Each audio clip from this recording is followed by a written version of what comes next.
mathematicians. Today we're going to be learning about decimals, more specifically about comparing decimals that are greater than 1.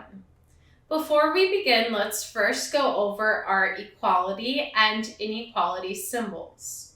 Firstly, we have our equal to sign, which just means that both numbers at each end are equal to each other, so they're equivalent. Then we have our greater than symbol, which just means that the first value that we're given is greater than our second value. Then we have our less than symbol, which means that the first value we're given is less than the second value. Here we have our first example, and we have 5 2/10 and 5 9/10. And in order to compare these, we're going to line them up so that our decimal points are lined up. So notice that our decimal points are right above each other. Then we're going to start comparing them with the greatest place value, which in this case is our ones. So in our ones place value, we have 5 and 5. Now, we can't really compare those because they're the same. So then we're going to move on to our tens place value, which we have a 2 and a 9. And we know that 2 is less than 9, making 5 2/10 less than 5 9/10. So let's move on to our next example, where we have 12 43/100, and we have 8 52/100. Now, in order to compare these, we're going to line up our place values and make sure that our decimal points are lined up.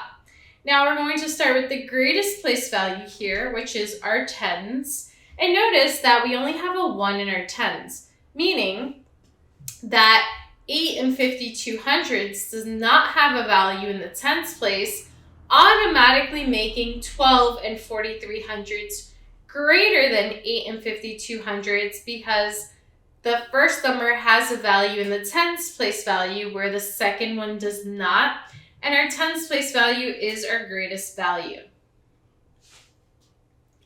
So let's move on to our next example, where we have 1 and 84/100, and we have 1 and 8/10. Now, in order to compare these, we're going to line up our place values, and our decimal points are also going to be lined up as you see below. And then we're going to start comparing, in this case, with our ones.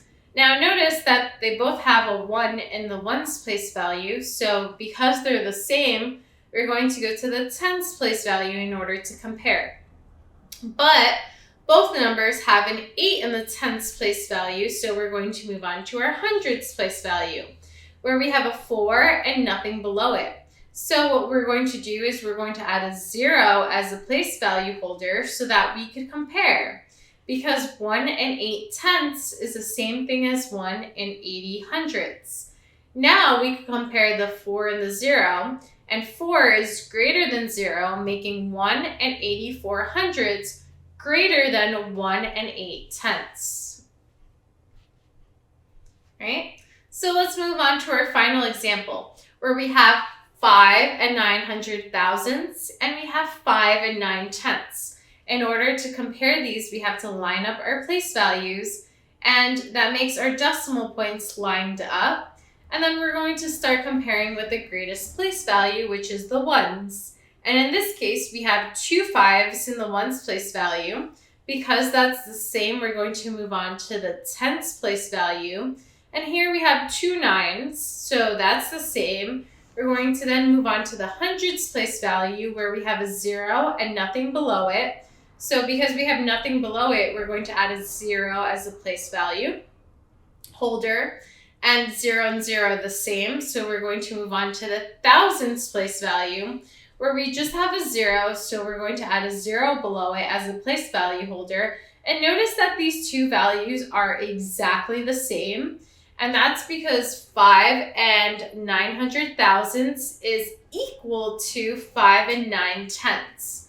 We could just keep adding zeros at the end of this decimal, and it'll stay the same.